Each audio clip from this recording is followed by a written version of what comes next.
up anything that's kind of, you could say, dualistic thought patterns in nature, and really exposing them, and then within a group setting, kind of, talking about what was going through the mind, and so that we, it was really this like active experience of emptying the mind of content over, yeah, better part of like close to 5 years, 4.5 years. Wow. um Yeah. so yeah, that was really fun. And it wasn't like it, normally when you say I went to a monastery, people think robes, rice, and just hours and hours and hours of meditation. There was some rice, there was some meditation, or a lot of meditation, but no robes.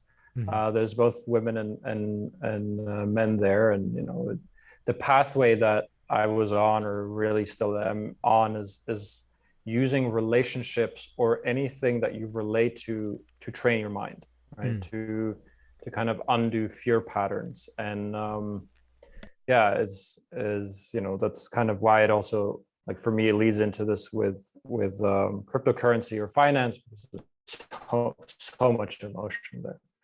The more triggered people are, the more opportunity there is to work with things. Hmm. Can be a little bit difficult, especially when Bitcoin drops from 64 to 28K. But that's when it's like the mind training is good, because then you also pay attention, right? Because there's pain, there's fear, there's maybe lack comes up. Mm. um, and we did the master class. When did we start the first round? It was in April or something, right? Hmm.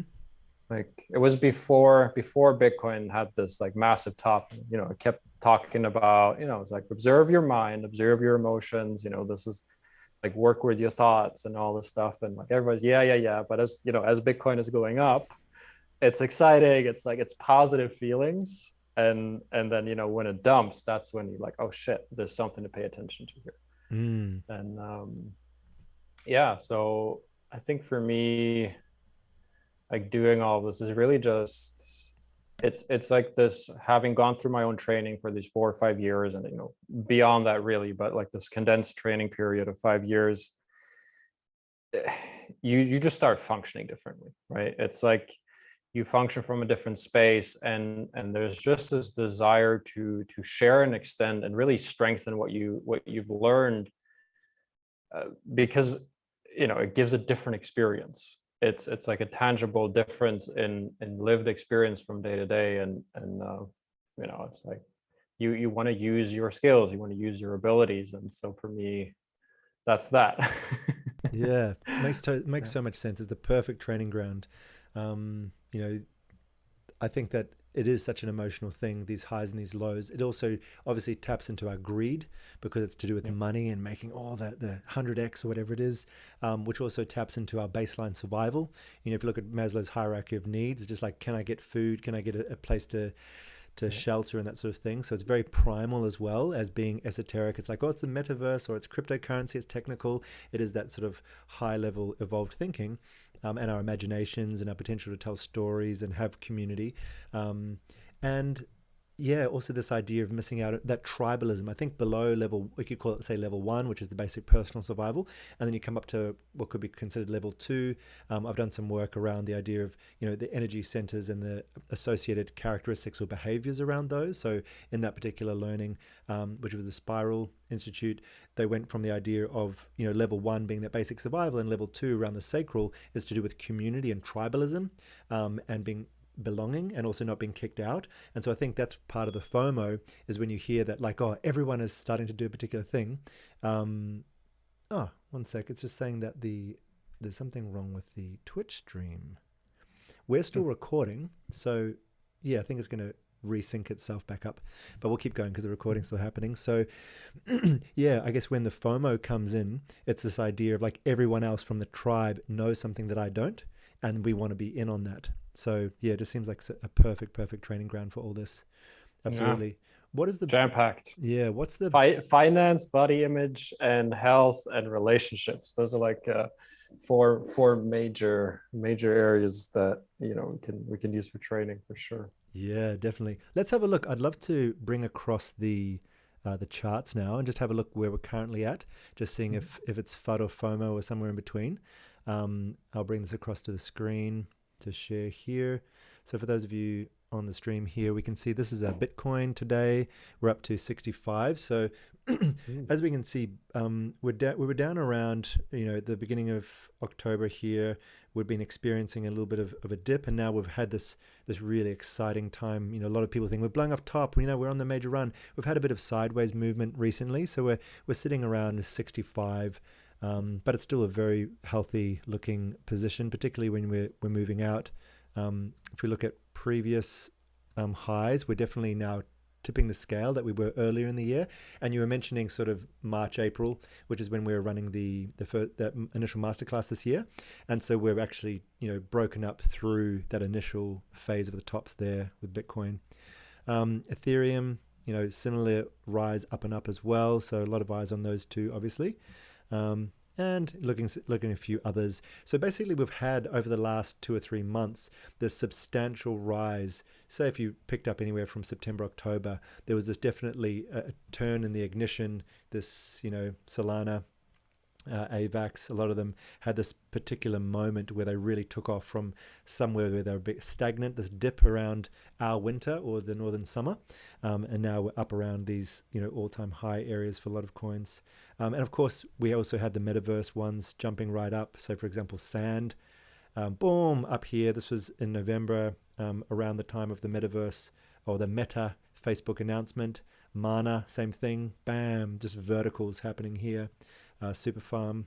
So yeah, a lot of these coins. Cube was crazy as well, coming up here from about $2 to quite, seemingly stable at the moment, around $15-16. So massive leap up, that from Somnium space. So yeah, looking at that, I guess psychologically, energetically, we've had this boom. And now we're kind of teetering around, and there's this thing is like, some people, I haven't heard a lot of FUD saying that, well, was that the top, is that the end? I think most people think there's another hike, but we're in this like little holding pattern and maybe waiting for another breakout. So what would be some of the mindset stuff you think might be percolating in people at the moment?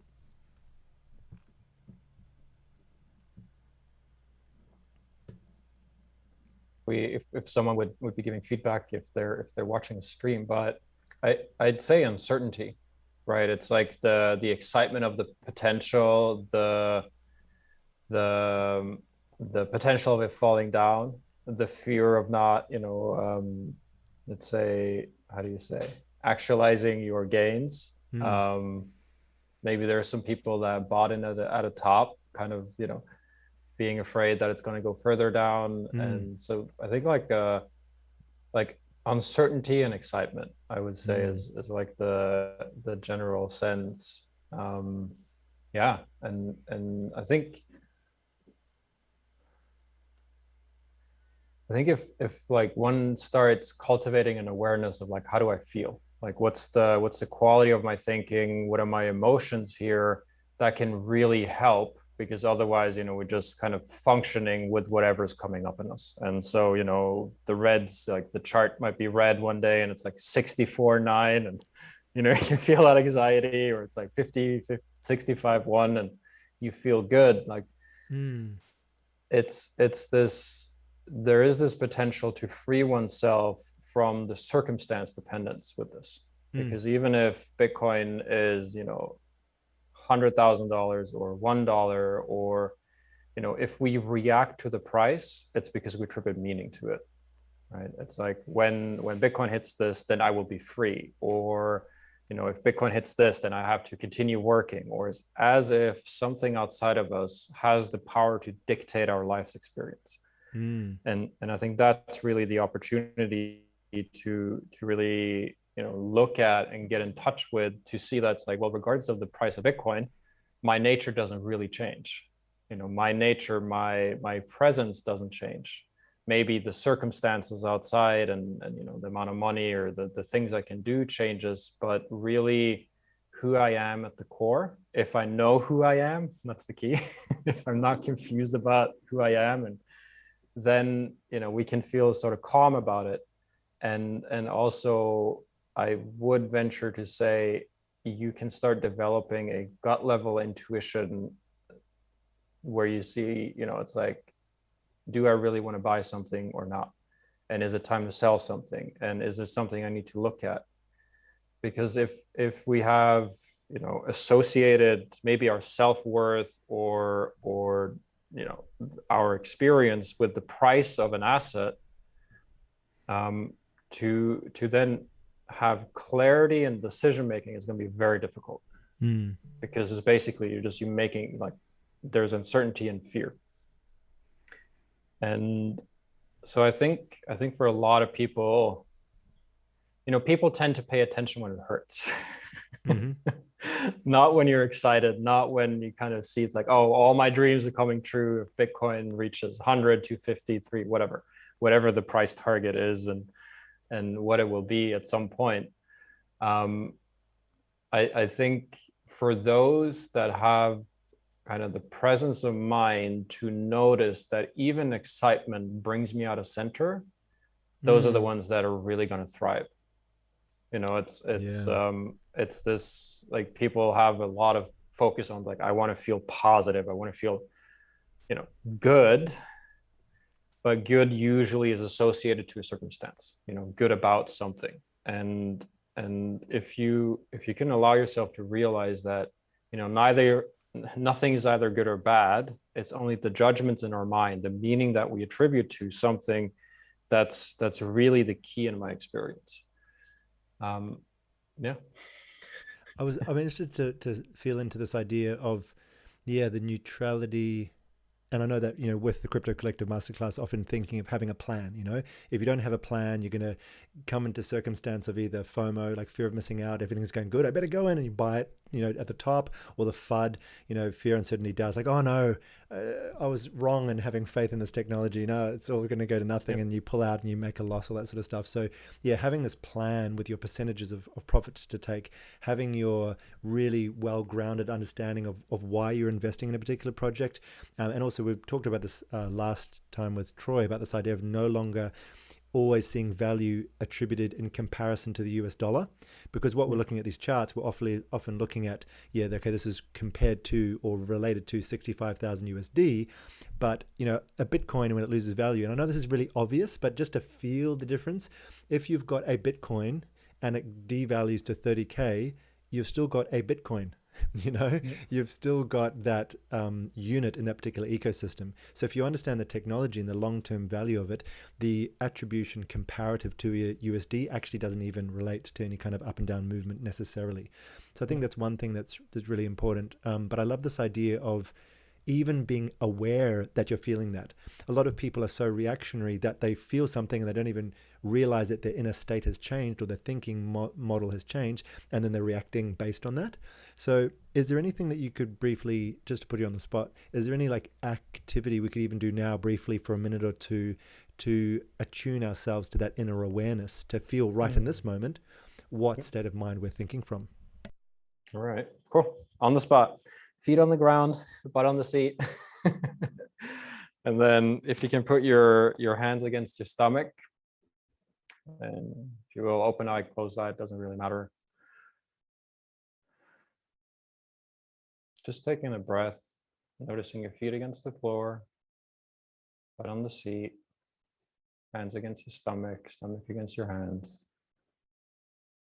And just breathe. And become aware of how your state shifts.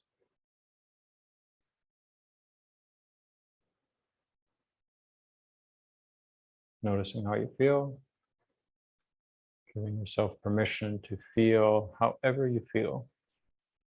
No right feeling, no wrong feeling. Just sensations in this moment.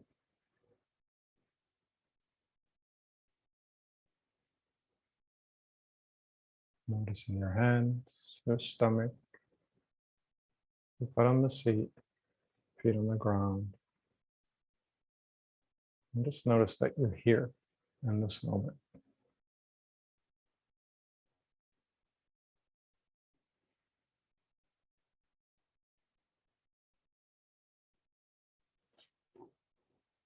Yeah. Thank you. I'm always interested in bringing my attention to my belly. There's some correlation between the gut and the heart. Mm. And I feel like when I start to just drop into the belly, there's some kind of like, I don't know what it is. I can only Yeah. explain it as a feeling. It's like a tension, anxiety, a quickness, some kind of like an anchor in my heart relative to my stomach that I really need to also soften.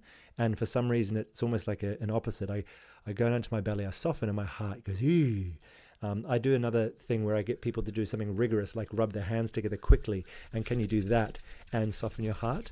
Because often we have like one action in one part of our body. Same thing with animating. You've got the secondary animation. So yeah, that was just my experience there. It was like I was going into my belly, and then I was like, oh, I also have to come up into my heart and release that counterpoint, which somehow feels it needs to get stressed in my heart when my belly goes soft. Mm. Okay, I'm just intuitively speaking, what comes to my mind is I would say there is, oh yeah, this requires a lot of context. So that, like, to give the context for this would be a very big conversation. Anyway, I'm just gonna try to like succinct this down to, right, there's a part of the mind that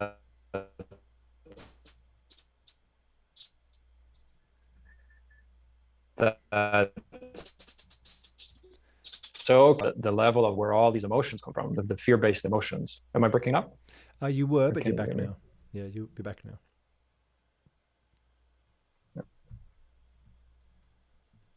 And when we do something like we just did, we just get present with the body, present with the breath, feel our stomach or our body or our breath or the floor, whatever it is. It's like that, moving through that membrane of the thinking mind, the active mind, the conditioned mind into just presence. And my guess would be it's that, it's like that as we pierce through that initial membrane, the mind goes, oh shit, what's going to happen? And it Mm, relaxes. because it is very vulnerable, particularly coming down to the belly and connected to the root, perineum, anus, that kind of like the place that we're guarding, we're blocking to be penetrated, very grounded. So as soon as we start to come into that space, maybe the heart starts to be aware that we are softening and opening. And yeah, like you said, it goes on alert, like, oh, what potential situations could come about from this surrender or from this Yeah. vulnerability. Yeah, totally. It's interesting. I just want to read out. I find it quite amusing. There's a first time viewer who in the comments, the name is Ratty FN. And they've said, want to become famous, buy followers and viewers on bigfollows.com. So I appreciate you doing some marketing on our stream, but I kind of want to talk to the psychology of this. First of all, the question is, want to become famous. That's really interesting. I guess as streamers, that's what we're here to do is ego. We're like a personality, with an entertainer. So people want to become famous because it's got that what would you say, impact. I want to be an influencer. And then this idea of buying followers and viewers, I find to be quite interesting. I mean, obviously, from my comments, Ratty, I'm probably not going to buy followers from you, but you're welcome to put that comment there. But I think it's also interesting, this idea of buying a follower, and what level, from the psychology of it, what level of follower would you have if you were buying all your followers? Because I think that as an influencer, you'd hope that you've got this love-based relationship of respect where they're following you because they're really interested in your content. And then it comes to the point, which I'm sure everyone knows, if you're buying followers, you don't really have followers. So it becomes like the emperor's clothing, where I'm showing up. I've got thousands or millions of people following me. And what kind of mindset would you have as a presenter if you just bought all your followers? So yeah, any comments to say about that? Yeah. Now sounds, I would ask the questions like, if this is enticing to someone to buy followers, it's like, who are you? Who do you believe that you are, and how are you functioning? If there's a need to be famous, or there's a need to be recognized, and you would be willing to purchase followers for that, I would really check, like, who are you functioning as? Like, what is your identity with this, really? And maybe let's set some, like, some premises, and because we said we're going to do this, like, the 6 weeks of this at least, and like I put together a little bit of a program.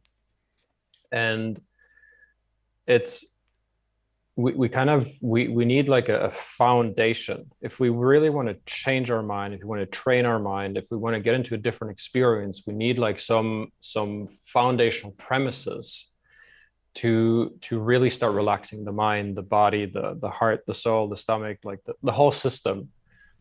And you know, I can see you have this like on your throat, you have the trust tattoo. And it all comes down to that, right? Trust. And then the conditioned mind might go, trust what? Trust Mm. in what specifically, right? Because Mm-hmm. there is such a distrust. Like, you know, the environment we live in, it's quite hostile, it's competitive, and it's it's like this, okay, well, I trust in contracts, or maybe some people trust in whatever, the laws of physics or gravity, or you know, these like these things that we can relate to. But I want to offer that we can start trusting in a premise or a foundation that you are loved, you're taken care of at the core and the center of who you are. You're enough, not in relationship to anything, but just you're it. You're one with the source of universal creation, if you will, and there's nothing that you have to do in order to have that. All right. So if we have that as our foundation, if the truth of us is like we're enough, then we can use that to contrast any thoughts in the mind that says otherwise. You know, I am not enough, right? So at the level of the identity or the personality, that thought I'm not enough makes sense because I have all this proof, I have all this story, and I don't have enough money to buy this or that, right? At the relatives, that makes sense. But what we can do is we can start trusting, well, we can trust the universe, we can trust love, we can trust that there is a principle that takes care of us underneath all of these thoughts about anxiety, future, past, not enough, guilt, fear, whatever it is. And then we can start training our mind. So if I then have this foundation, and then I go, okay, what is it in me that's reacting to, hey, do you want to get famous? You know, that like that thing. And it's like, yeah, that would fulfill something that I believe that I'm lacking. Mm. Right. Then I can start uncovering that. And it's like, oh, wow, there's a pain here, right? There is a misperception of who I am where I believe that I'm lacking or I'm not enough. And I need to do something or to overcome that. That is the trick of the egoic mind, if you will, to just keep you going, you know, Mm. keep you going under the premise that the future will be better than the past, but really just maintaining the same status quo, right? It's just the only thing that's changing is the amount of dollars in your bank account or the people you're with or whatever it is, but you at the core hasn't changed because the fundamental belief, I'm not enough, it hasn't been addressed. Mm-hmm. Mm-hmm. Yep. And So I love this idea of these triggers and these pain points just being an invitation to find the healing. So it's just this really, oh, great, I'm triggered by this. Great. This is now I know the direction that I need to kind of unpack. So it can be a very yeah, useful exactly. thing when you get triggered. Yeah. Yeah. I'd be interested. So I'd just be interested to hear. thank And you, Rati FN. yeah, thank you, RDFN. Really important spur. That's actually why they commented. They knew that they're actually a Yeah. yogi guru, and they said, "I think you need to cover Well, there we this go. fame and buying followers thing." Um, I would love to not necessarily challenge the idea of that we are enough, but I'd love to go into the practical thing of like how that actually works and functions, because I think that we have this concept of being enough and self-love, and Yeah. not coming from a scarcity-based mentality or attributing our value to an external affirmation or confirmation of the fact. And then when we come down to, okay, cool, that's a beautiful concept, and how does that practically work? I would Yeah. love to hear some ideas from you on that. I can share an analogy, or not an analogy, an actual real life story of where I found that to be the case and how it played out in the material world. So basically, I was traveling overseas, and I decided that I wanted to see if gameplay could work in the real world, not just in a privileged area where I knew the culture, or I had friends and this and that. So I was traveling through Europe. This was my first or second day in Spain. I don't speak Spanish, didn't know anyone. I did through my social network. In a few days' time, I would have somewhere to stay. So there was definitely that privilege of that. But for that time, I didn't know where I was going to be. The first night, I just started to follow the music, follow the lights follow the activity, follow the aliveness. I went and there was like an opening of a gallery, and I was like, oh, these are my people, artists, cool. Went and then, you know, found someone, chatting to them, explained my current adventure, and I ended up sleeping on someone's floor the first night, which was awesome. And then the second night, I thought, I don't want to just, you know, go back. They were a stranger. I didn't know who they were. So it was a great thing that they took me in at all. And so in the second night, I was just deciding to find, once again, you know, am I enough? Will I have a place to sleep just from being here? And not necessarily straight away.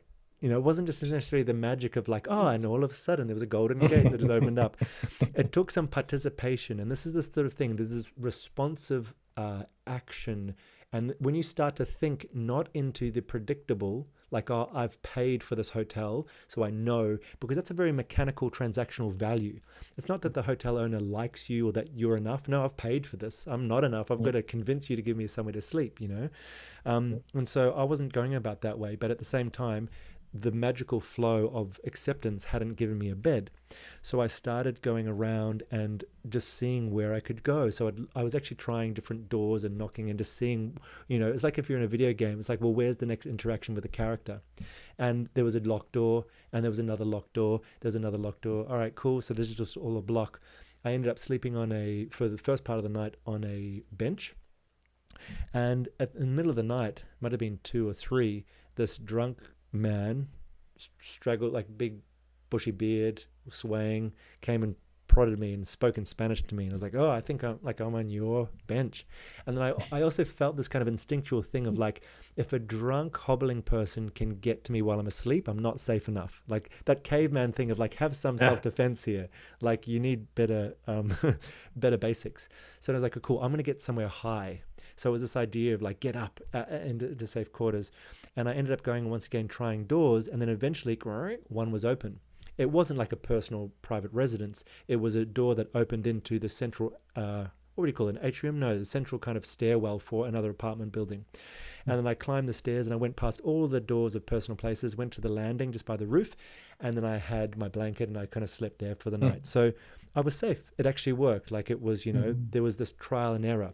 So I just kind of want to talk to that and interested to hear what you think about the practicality of trust.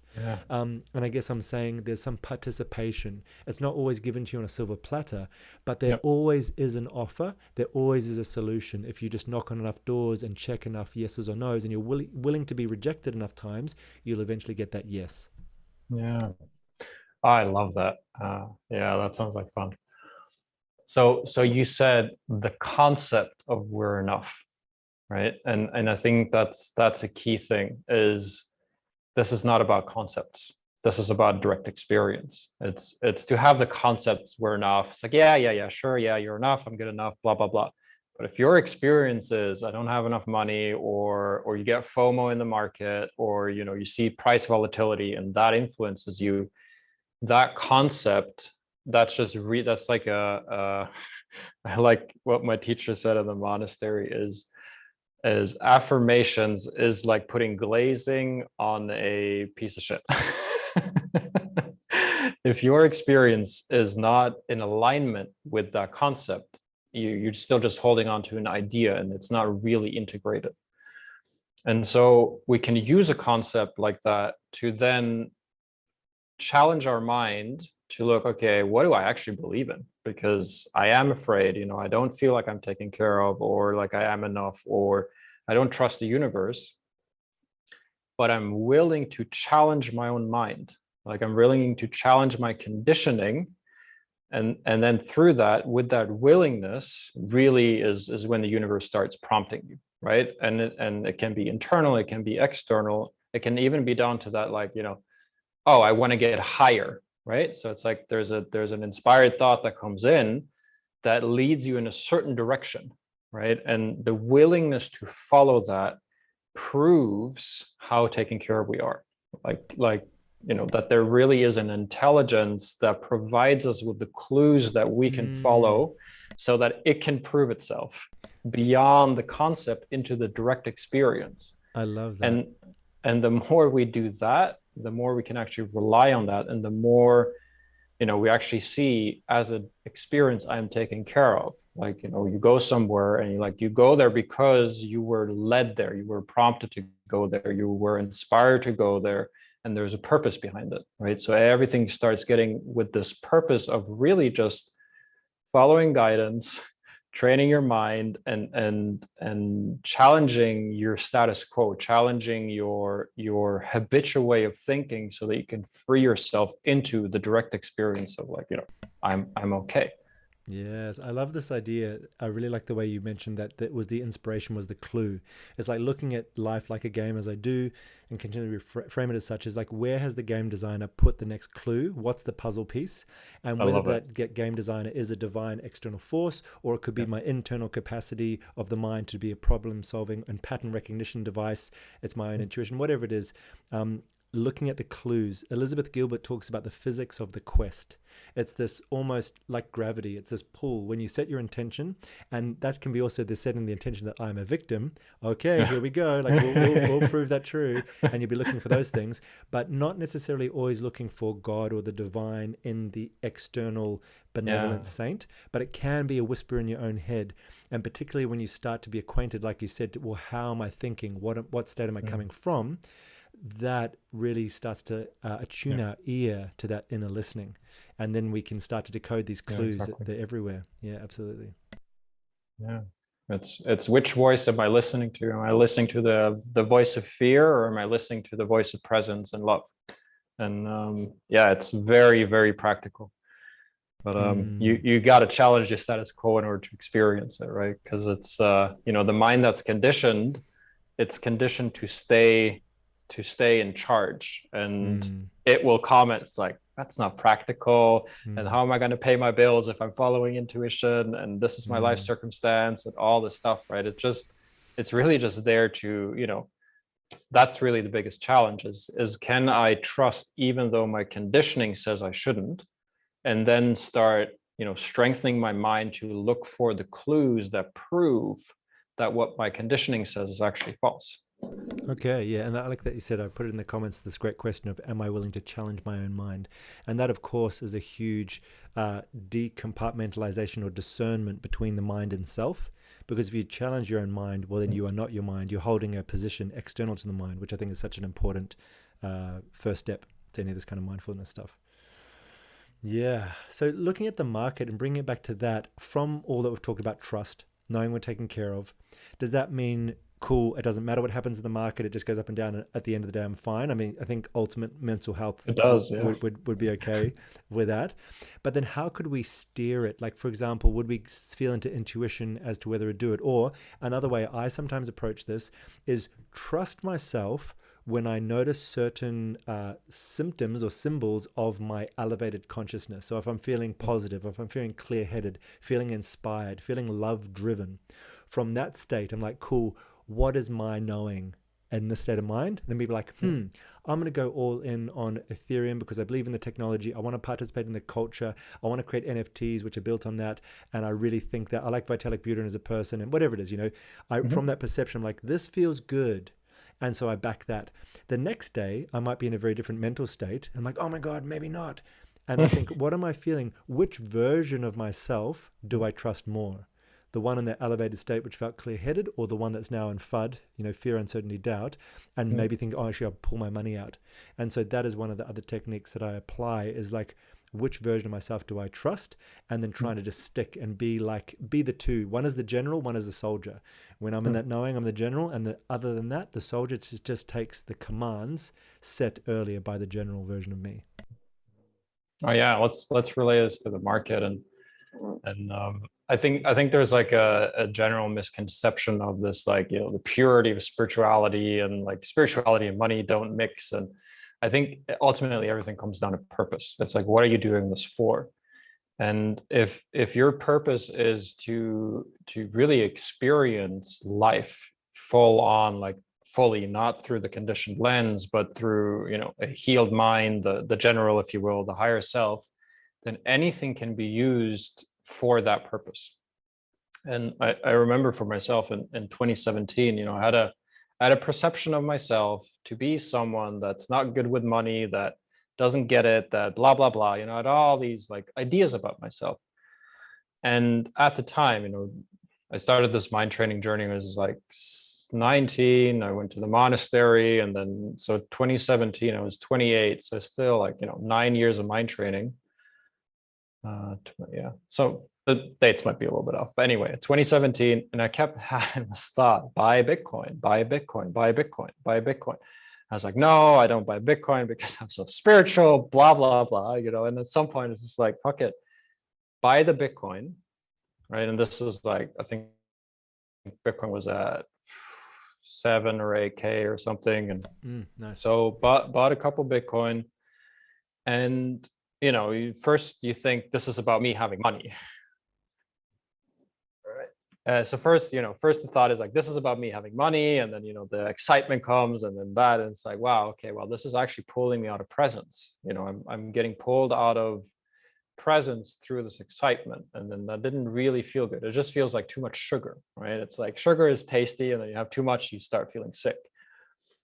And so, watching my mind, and then kind of looking at this, like this identity that started presenting itself of the one who wanted to have money, like the one who wanted fame, the one who wanted recognition, or to be safe, to have something that I could feel safe by.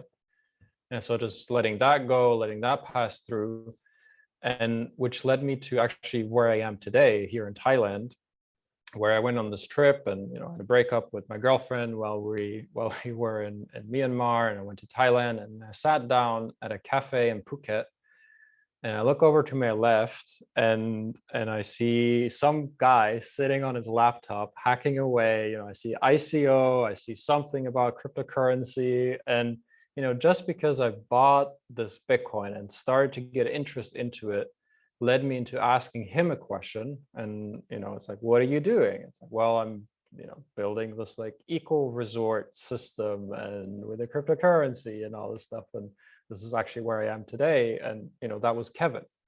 So if I wouldn't have made that choice to follow that prompt in my mind, I wouldn't have had the context to talk to someone like him, right? And then that snowballed into so much more, right? And so you never know what something actually is for. Like we think we know, we think that it's like, I buy Bitcoin to get more money. It's like, actually, the choices you make, they change how you perceive who you are. And I think really, if you allow yourself to understand who's talking right now, like you said, is it the general or is it the soldier? Is it the higher self, or is it like, the contracted self that's talking right now? And you start following the prompts, they will just lead you into higher elevation. Yeah, I love that.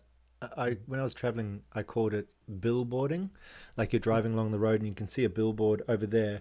And you go, okay, cool, that's my inspiration. That's what I'm heading towards. In order to get there, I need to take the next, I need to drive down the road, for example. And then by driving towards the billboard, you get into a different position where you can actually see down another road that you didn't see from your original position. And there's another billboard at the end of that. And you go, oh, actually, that's more interesting. And so you start traveling towards that. And so you've given up the original inspiration, but that inspiration was necessary to reposition you for a different perspective to get your next inspiration. It's like a GPS. There's a guy named Kyle Cease. I'm not sure if you know him, but he does a lot of great stuff around mindset as well, and emotional and meditation, and quite a funny guy as well. But he talks about the GPS. It'll only give you your next direction. Turn left. It's not going to tell you, turn right in 16 turns time. It just shows what you can deal with right now. So yeah, I totally hear that. The Bitcoin led you to Kevin. Yeah, it's funny how like we would trust a piece of technology, but we would not trust our true voice. Yeah, it's true. Because we totally have that inner GPS, don't we? Yeah, we always know where we are, what to do next. Yeah, where are you? I'm right here. You're always at the center of your screen. Yeah, totally. Yeah. And I think I think this is a good segue into kind of that's what I want to share with people over these 6 weeks. It's like really just a very basic introduction to how can I differentiate myself from my identity, my contracted, my mind state, into true self, and then start functioning from there, listening, getting prompts, and actually having the guts to follow them. And I think another premise, it's like you're never given more than you're ready to handle. You know, it's like, and the journey starts where you know, the journey starts from where you're at right now. So, you know, it's like there's no circumstance that we need in order to start this. There's no, you know, nobody has to quit their job or do anything like that. It's just like, you know, it's this fine tunement and refinement of inner listening, the discernment between the fear and love, and then just start choosing more of the love. And then with that, you start making bigger and bigger leaps, right? And like, you know, for someone to just go to Spain and then be like, I don't know where I'm sleeping, that's a big leap. You've taken some decisions before that you know, show you that, hang on, this is actually possible. Let me challenge this on a greater scale, right? So I don't think we're Yes. telling anybody who, you know, believes currently that, you know, they have their life circumstance with their job and their bills and all this, like, you know, it's like take the step where you're at, you know, and Yeah. yeah.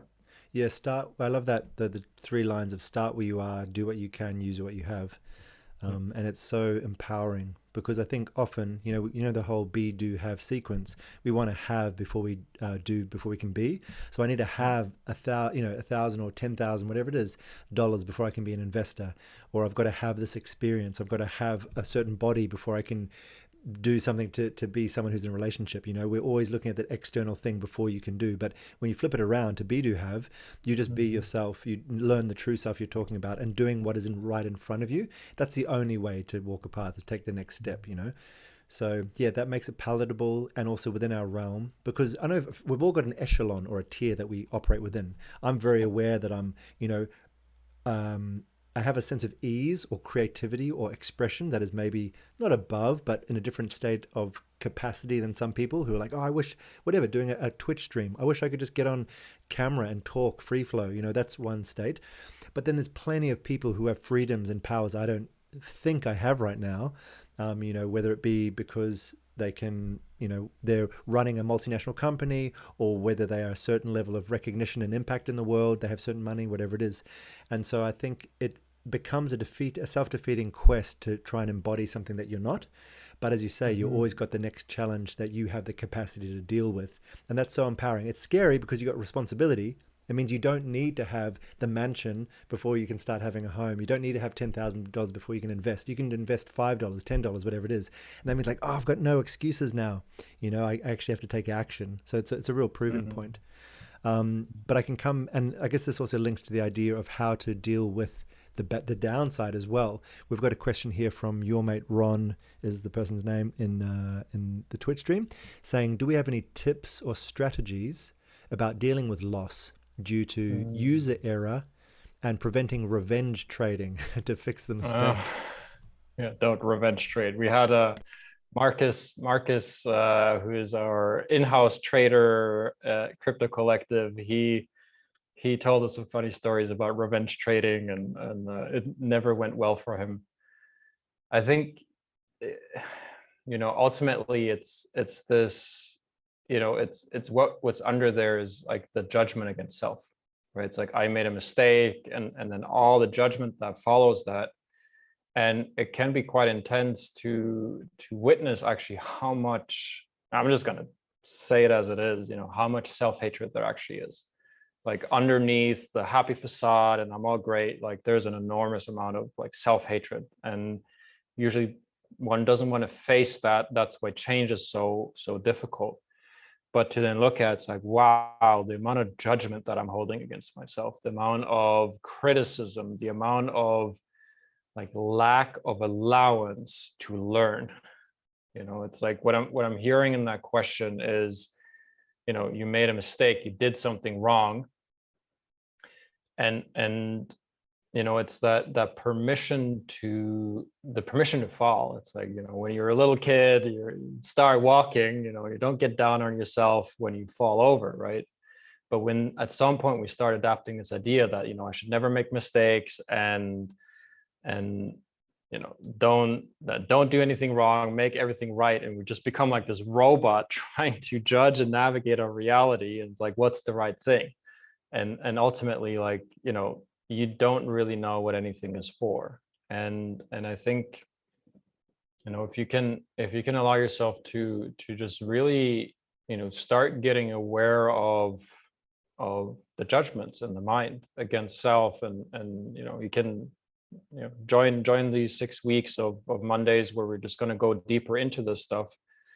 But I think it's this shift from the engagement of the judgment to observing the judgment, right? It's like, oh, I made a mistake, to, oh, I'm aware of a thought in my mind that says I made a mistake. Yeah. What big else difference. does that, what else does that voice say? Where is that voice coming from? Is that familiar? And to really like look directly at whatever's going on in the mind is really just shining your light of awareness into your mind. And you may or you may not find the solution, but through this awareness, this starts softening, right? And you start just getting more aware of it rather than it feeling like you're judging yourself. You're just aware of the judgment in the mind. I love what you said there about we don't know what anything's actually for.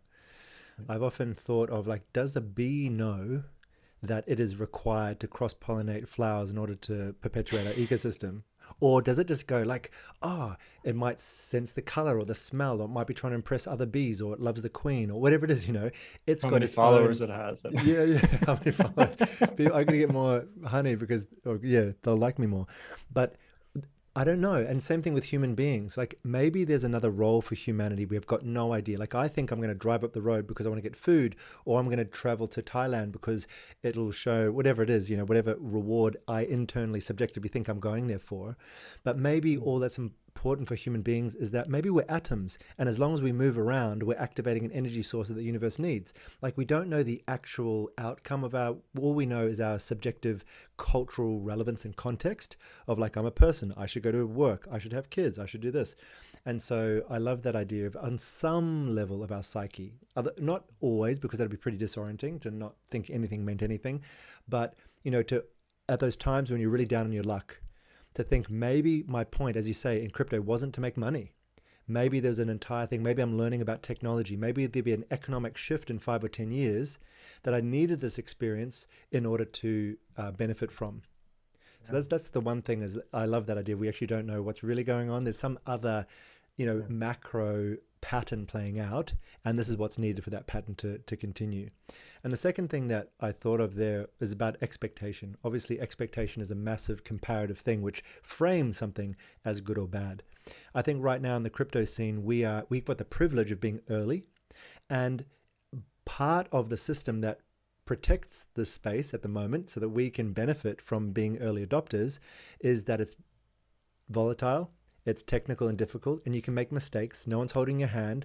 If you make a wrong trade, it's gone. You can't ask mummy or daddy for your money back, So those qualities actually protect the space so that we can have higher yield because there's less people in the space. So I think it's important to have an expectation like I'm coming with certain responsibilities. There's a downside to the market, which is its own upside because it's dangerous. So less people are here. So those who are here can benefit more.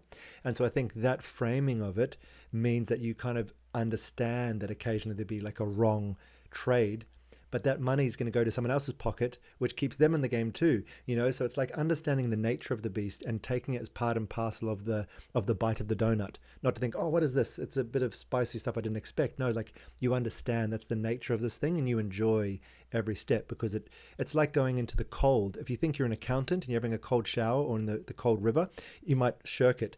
But if you think of yourself as a Viking or a monk and you're in a cold river, you're like, yes, this is part of who I am. This signal shows me I'm walking my path. So similarly, if you're trading and you make a mistake, you go, yes, the signal shows me I'm in a volatile industry and I'm in the danger of pioneering space, and it proves to me that I'm in the avant-garde in a place that's the Wild West.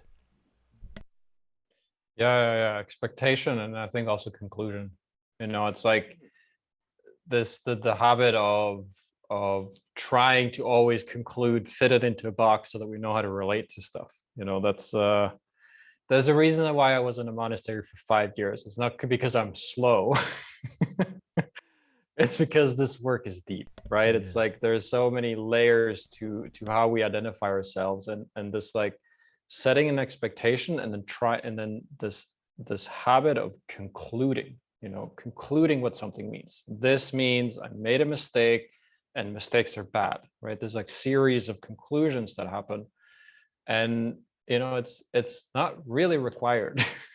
Like the only thing that happened was, a button was clicked, another button was clicked, and then, some numbers on a screen moved. That's what happened. I love Nothing that. more than that happened. Yeah. Anything beyond that is an overlay of meaning that is just, it's just personal to you. Sure, many people would agree because, we have this like, this collective consciousness that says, more money is better than less money, and not making mistakes is better than making mistakes. But ultimately, if you look at it's like what really happened, and then discern that away from all the meaning attributed about it. And I would guess that there is probably some deeper conditioning, right? There's some conditioning around money or funds or abilities or whatever the conditioning is under there. This opportunity to then look at, it's like this identity structure, this concept of self, like who made this mistake? Like who do I identify myself to be when I make this mistake? And then I start compounding that because it's familiar, right? And to get awareness on that conditioning, that is so valuable. It's probably more valuable than I'm just going to assume some cryptocurrencies were moved out of your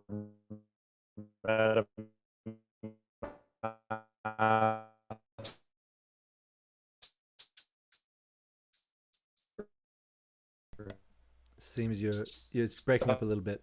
Might just reset to what you were saying just a second ago. like that. You're basically blind, and this. Yeah. Okay, I think we're back now. All right. I think yeah. Yeah. If the value that can come from this is really realizing who you are and who you are not. Right. We're not the thoughts in our mind. We're not the conditionings in our mind. We're not the images that appear in our mind. Even though they look like our bodies, that's an image that appears in the mind. And to know that difference is to know who you are. And if that took, clicking a couple buttons and then losing some cryptocurrencies, so be it. What will happen when you move beyond this? Like who will you become as a result of this? How will you function? What did you learn? These kinds of questions open up the awareness in a different direction. It's like, okay, if I surrender my conclusion and if I can acknowledge that I don't really know what anything is for, including this, just notice how you feel. Notice if that makes you feel lighter. The mind might come, blah, blah, blah, say something. Ask another question. It's like, okay, where am I heading now? What possibilities are opening up as a result from this? And maybe you can tell, like specifically, but if you can get the sense of opening of a space, the sense of an energy that's like, wow, even though this feels really bad from my concluded state of mind where I'm currently perceive myself to be at, something is opening up beyond this.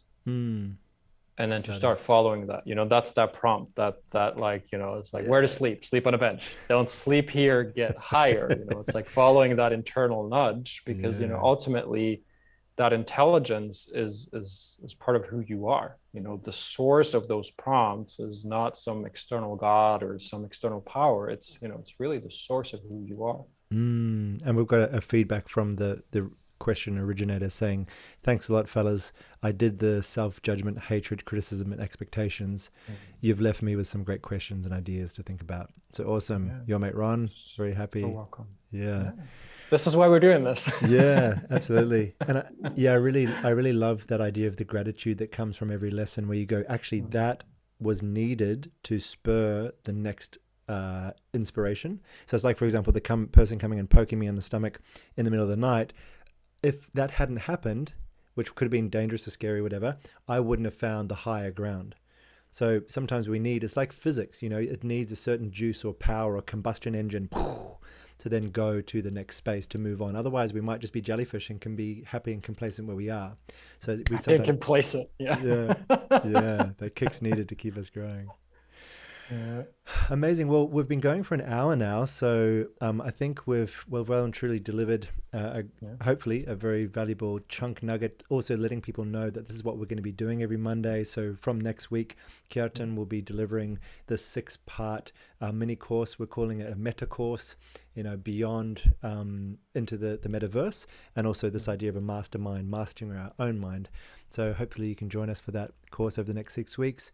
Everything is recorded, so if you miss a live transmission, you can gain access to the recordings either via the Crypto Collective YouTube or on the Discord. There's a channel dedicated to these Twitch streams. So thank you so much, brother. Any final words or shout outs or encouragement for next week that you want to leave before we close? Oh, this is gonna be so much fun. That's my sense with this. This is about having fun, and it's an honor to, well, it's an honor to just be with you, Atlas, and share this with you, and then to anyone else that this is a benefit.